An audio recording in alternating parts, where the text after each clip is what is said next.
And some people, we know what's interesting. We live in a world where everyone is obsessed with doing more. More calls, more texts, more effort. As if the only way to stay on someone's mind is to constantly be in front of them, waving a metaphorical flag saying, "Hey, remember me?" But the truth is, and some of the most powerful ways to stay on a guy's mind, especially without texting first, don't involve doing more. And some people, they involve doing less, but doing it with intention.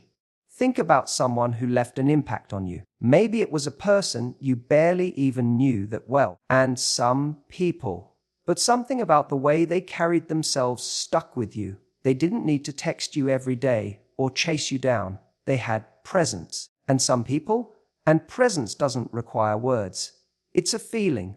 This is the part where you learn how to master that feeling. And some presence and mystery are two of the most underrated tools when it comes to attraction, but not the kind of mystery that's manipulative or cold. And some people, I'm talking about the kind that draws someone in without them even realizing why they're thinking about you at 2 a.m. And some people, when you haven't said a word to them all week, when you stop initiating, when you stop reaching out just to make sure he hasn't forgotten about you, and something interesting happens.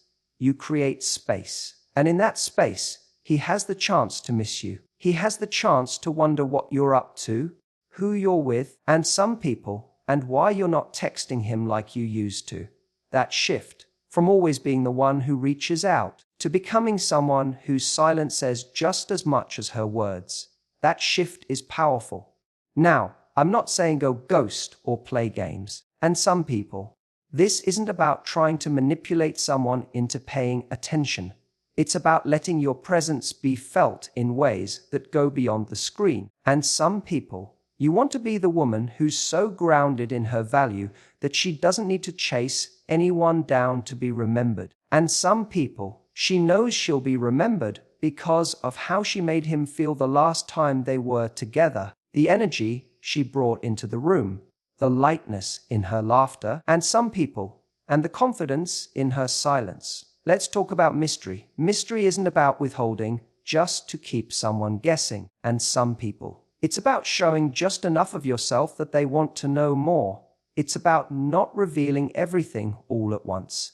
Your emotions, your schedule, and your thoughts, your whereabouts. The most captivating people are the ones who don't explain themselves constantly.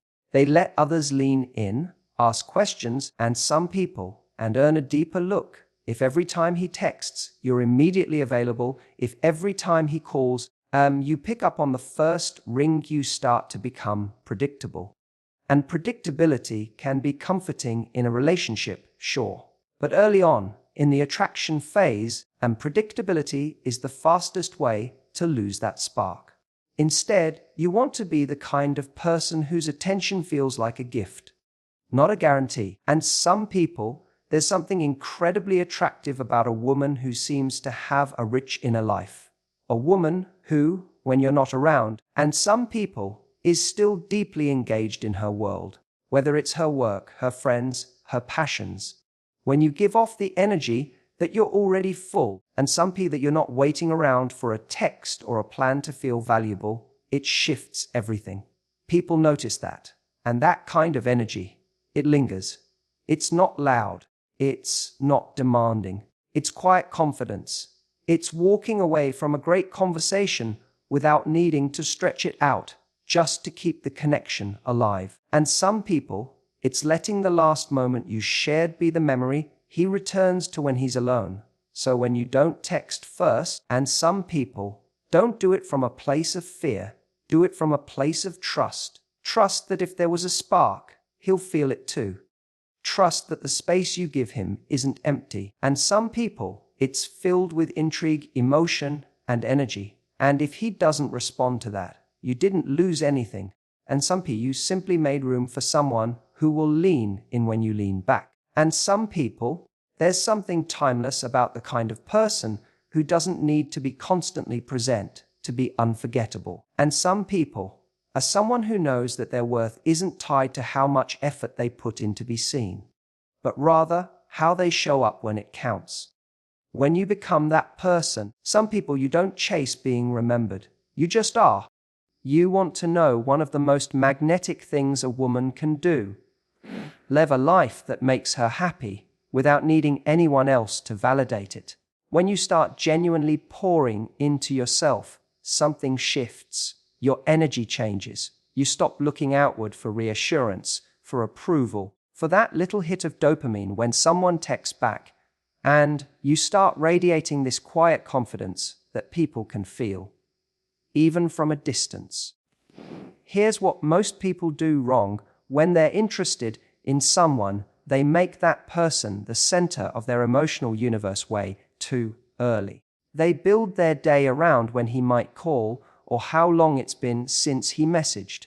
They try to read between the lines of a 2-word reply, and they let it dictate their mood. It's like he hasn't replied yet, so something must be wrong.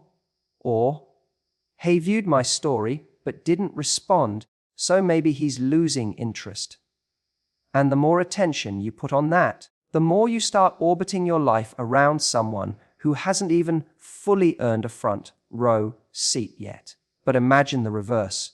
Imagine a life so rich, so full, so compelling that even you don't have time to obsess over a reply because you're too busy living.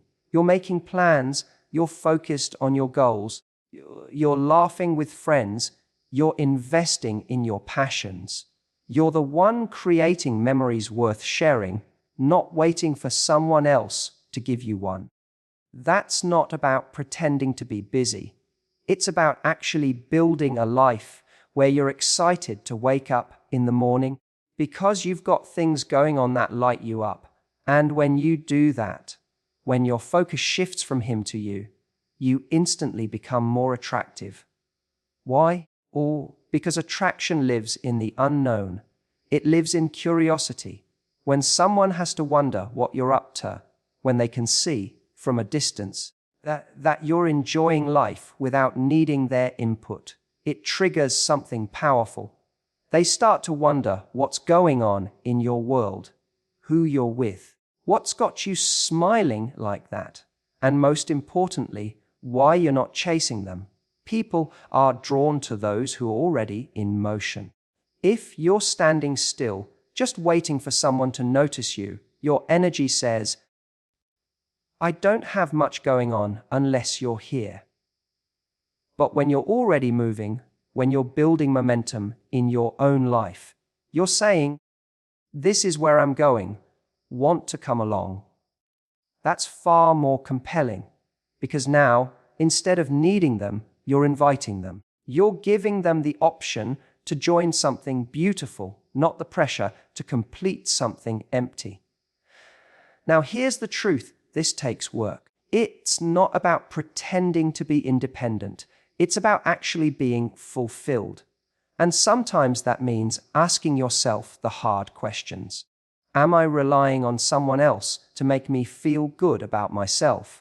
Am I waiting for someone to give me permission to feel wanted or important? Or am I stepping into my own life with purpose, whether or not anyone's watching? Because the best relationships aren't built on need. They're built on desire. On two people who are already enough on their own, choosing to share their worlds.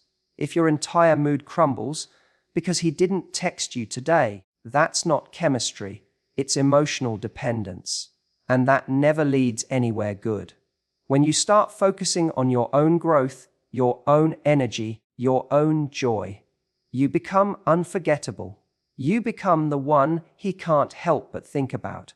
Not because you were constantly trying to be seen, but because you were so clearly living. And people remember that. People remember the woman who was glowing, who was laughing, who wasn't waiting for anyone to hand her a good day. It's not even about being cold or distant. It's about shifting the source of your fulfillment. When you're already full, any attention you receive just adds to your life. It doesn't define it. You become the woman who gives her attention sparingly, with intention. And suddenly, every moment with you feels more valuable. he starts to realize, if I don't step up, I might miss out. And not because you said it, but because your life reflects it. That's the power of focusing on your own world. Not only does it keep you sane, not only does it protect your heart, it also makes you irresistible. Because deep down, we're all drawn to people who are already on fire for something. People who are in love with their life. People who are moving forward. That energy is contagious. And when you're living like that, you don't need to text first. You don't even need to say much. Your life speaks for you, and he'll notice. Now, I know some people will say, well, if I'm not texting him first, how is he even supposed to think about me? That's where most people get it wrong. She's staying on someone's mind doesn't always come from constant contact. In fact, it often comes from the subtle, indirect ways you make your presence felt without ever having to reach out. That's the beauty of using what I call strategic social signals. It's not about playing games or being manipulative. It's about understanding how attraction really works. Think about it like this. Have you ever found yourself thinking about someone just because of something they posted? Or because you saw them at an event looking amazing, laughing, glowing, clearly living their best life? You didn't talk to them, they didn't message you. But for some reason, they stuck in your head. That wasn't an accident. That was presence without proximity. This is where social media, mutual spaces, and shared connections can become really powerful tools, not to force attention, but to plant little seeds of curiosity. When you update your story, when you're tagged in something fun, when people see your energy radiating from afar, it creates the sense that you're in motion, that your life is progressing with or without him. And that makes people wonder. Wondering leads to thinking, and thinking leads to missing. Let's say you post a photo out at a new spot, looking amazing, surrounded by good energy. You're not directing it at him. You're not trying to trigger a response. But trust me, he sees it. Even if he doesn't like it, even if he doesn't reply, people pay attention to what stands out. And someone who is clearly living, someone who's vibrant and doing interesting things without needing attention from anyone, that person stands out. You don't have to overshare or post your entire life either. In fact, less is often more. Share just enough to let him know you're around, but leave space for imagination. That little bit of mystery, the idea that something exciting might be happening just out of view, is incredibly attractive. It creates tension, the good kind, the kind that keeps you lingering in someone's thoughts long after the screen goes dark. And this doesn't just apply online. Let's talk real life for a second. Maybe you show up somewhere you know you'll cross paths, an event, a friend's party, even just a place you both frequent. You walk in with intention, you hold your head high, and you don't rush over to him the second you see him. You let him come to you. You let him see that you're not just sitting on the sidelines, you're part of the moment, engaged, alive. That visual alone can say more than any message you could have sent. There's also power in proximity without interaction. You don't always need to talk to make an impact. Sometimes it's just your presence, how you move, how you smile, how you carry yourself, that keeps you unforgettable. He might notice you from across the room and think, why does she look so good tonight? Who is she talking to? That spark of interest, that tiny bit of uncertainty, it's what makes someone start to pay closer attention. We underestimate how much space we take up in someone's mind simply by being unpredictable in the right ways. Not chaotic, not hot and cold, just not entirely accessible all the time. You're there, but you're not chasing. You're visible, but not desperate to be seen. That balance between connection and space, that's what creates the emotional friction that fuels desire. But here's the part most people miss. This only works when it's backed by authenticity. If you're only doing things to get a reaction, it's going to fall flat. People feel that. But when you're genuinely out there enjoying yourself, sharing parts of your life because they bring you joy, not because you're hoping for a response, that's when it becomes magnetic. That's when someone sees it and thinks, I want to be part of that world. And sometimes the most powerful thing you can do is not react. You don't chase down the attention.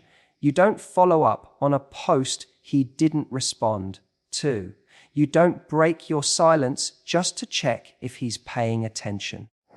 Because when you trust that your presence is enough and that the right person will notice it without being nudged, you give him space to come toward you. And more importantly, you hold on to your self-respect in the process. We live in a world where it's so easy to reach out, to overshare, to constantly insert ourselves into someone's attention.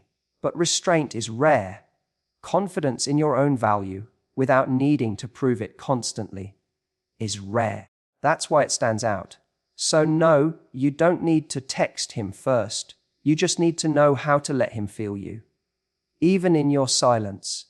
And some people, now let's talk about something that most people overlook when they're trying to make someone think about them. And some people, and they get so caught up in what they're doing when they're not in contact, when they're not texting, and some people when they're staying mysterious, that they forget the most crucial part, what happens when they are with him.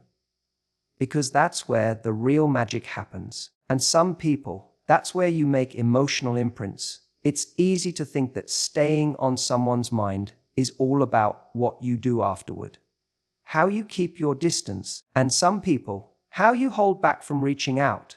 But none of that works if the last time you were with him, the experience was flat, forgettable, comfortable, maybe, and some people, but not memorable. And let's be honest, people don't sit up at night replaying comfortable. They replay moments that moved them, conversations that sparked something, a look, a laugh, a feeling they didn't expect. That's what we're aiming for here. Some people, you don't just want to be someone he likes. You want to be someone he feels. Because emotion is the anchor. Emotion is what sticks. And some people, it's what makes someone wake up days later and still be thinking about you, even if you haven't said a word since. And so the next time you're with him, whether it's a date, a conversation, even a random run-in, make it count. Be present, not performative. And some people, show up with all of who you are. Don't be afraid to connect. And I'm not just talking about surface level stuff. I mean real connection. And some people, and the kind where you're not trying to impress, you're not calculating what to say next. You're just there, fully engaged. You're listening, and some people, you're responding with depth, not default answers. You're asking the questions no one else does. Because here's the truth, most people walk around guarded and polished, rehearsed. And that makes sense. We want to be liked. But what actually makes people feel drawn to us is when we drop the script. And some people hit when we stop trying to sound perfect and start being real. When you say something unexpected, when you share a story that's a little bit vulnerable, when you make him laugh from the gut, not just the nose, it cuts through the noise. It makes him pause. And that pause, that's the imprint. And some people think about the last time someone made you feel truly seen. Maybe they asked you a question that no one ever asked. And some people, maybe they remembered a small detail you mentioned and brought it up later. Maybe they didn't rush to fill the silence and let it be comfortable. And some people, that person probably stayed in your mind longer than someone who ticked all the right boxes. That's what we're doing here. You're creating moments that are yours, that no one else can replicate, because they came from you being fully yourself. Sometimes, and some people, it's the most subtle things that leave the biggest impact. The way you look at him when he says something meaningful. The way you challenge him. Not with ego, some people, but with confidence. The way you give a compliment that actually means something not just fluff. That's what people remember. And some people, and that's what has them driving home afterward thinking, what was that? Why do I feel like I just experienced something different? And some people, you're not trying to manufacture chemistry. You're creating space for it to grow. And you do that by being intentional. And some people, you don't need to dominate the conversation or flirt the entire time or drop hints that you're interested every 5 minutes. And some people, what you need to do is create a feeling, a unique emotional rhythm that only you bring, the kind of moment that lingers long after it's over. And some people, and let me be clear, this doesn't mean you have to deep and serious all the time. Sometimes laughter is the most powerful emotional imprint you can leave. And some playfulness, a shared joke, a moment where you both lost track of time because the vibe was just that good. That counts. That absolutely counts. And some people. But what you don't want to do is fade into the background. You don't want to be the person who was nice or cool, but didn't leave a mark. And some people, because when someone leaves a conversation feeling emotionally neutral, they might like you, but they're not thinking about you the next day. And some people, they're not wondering what it meant. They're not coming back for more. And some people, so the real move here, the most effective way to stay on his mind without chasing, is to make every interaction a moment that means something, even if it's short. So even if it's casual, you treat it like a canvas to leave something behind, a laugh, a question, a feeling, something only you could have brought. And some people, and when you walk away, you don't worry about texting first. You don't sit there overanalyzing every second. And some people, you trust that the impression you made is doing the work for you. Because when someone feels you, even after you're gone, that's when you've really got them. That's how you stay on his mind